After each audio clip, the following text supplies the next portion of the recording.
Welcome back mga ropa, kwentuhan muna tayo. Sa wakas, nanalo na rin ang kupunan ni Luka Doncic at Kyrie Irving na Dallas Mavericks kontra sa Boston Celtics. Hindi lang basta panalo mga ropa, isang dominant performance ang ginawa ng Dallas Mavericks. Tinambakan, pinarusahan at dinominan ang kupunan ng Dallas Mavericks sa score na 122-84 ang kupunan ng Boston Celtics. Tumataginting na 38 points ang lamang ng kupunan nila Luka Doncic kontra kila Jason Tatum. Pero ang tanong, paano nga ba nagawa ng kupunan ni Coach Jason Kidd na mabaligtad ang laro kontra sa Boston Celtics? Ano ang kanilang ginawang adjustment at ano ang dahilan kung bakit nila natambakan ang kupunan nila Jason Tatum at Jaylen Brown? Pinangunahan ni Luka Doncic sa panalo ang Dallas Mavericks with his 29 points, 5 rebounds at 5 assists. Samantalang si Kyrie Irving ay nagambag ng 21 points, 4 rebounds at 6 assists. Samantalang sa kabilang banda naman, nanguna si Jason Tatum with his 15 points, 5 rebounds at 3 assists. Sinundan niya ni Sam Hauser with 14 points at 3 rebounds. Samantalang si Jaylen Brown ay nagpundar lamang ng 10 points, 1 rebound at 2 assists. Actually mga ropa, si Luka at Kyrie ay nag-combine ng tumataginting na 50 points. Samantalang ang first 5 ng Celtics, pag pinagsama-sama silang 5 ay magko-combine lamang sila ng 44 points. Isang napaka-dominanteng performance talaga ang ginawa ng Dallas Mavericks sa Game 4 para ma-avoid na mag-champion ang kupunan ni Jason Tatum na Boston Celtics. Ngayon mga ropa, tingnan natin ang team stats. Ang Dallas Mavericks ay mayroong 46 out of 91 na field goals, 50.5%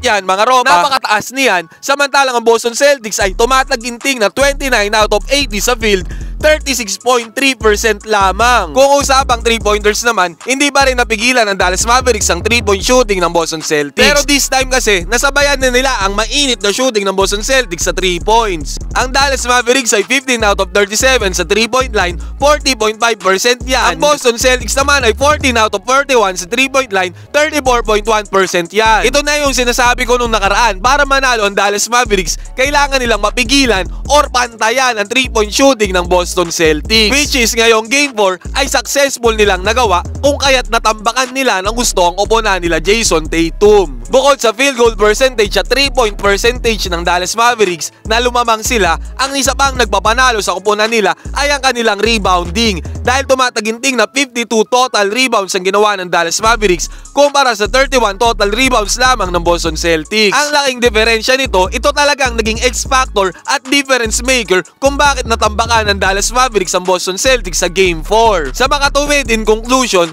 ang efficient shooting ng Dallas Mavericks, ang kanilang 3-point shooting at ang kanilang dominant force sa rebounding. Sabi nga nila, the one who controls the rebound controls the game. Ito ang mga dahilan at naging susi ng Dallas Mavericks para makuha nila ang Game 4. Kayo mga ropa, ano sa tingin nyo ang naging dahilan kung bakit nanalo ang Dallas Mavericks sa Boston Celtics? Ngayon papadating na Game 5, tingin nyo makukuha ba ng Dallas Mavericks ang panalo o magja-champion na ang Boston Celtics? Pwede kayo mag-comment dyan sa baba, magkwentuhan tayo. Gusto nyo bang maglaro at manalo? I-click lamang ang link na nasa comment section at gamitin ang promo code na ANGALIS. Piliin ang sports option to get a chance na makakuha ng 12,000 bonus sa inyong unang cash in.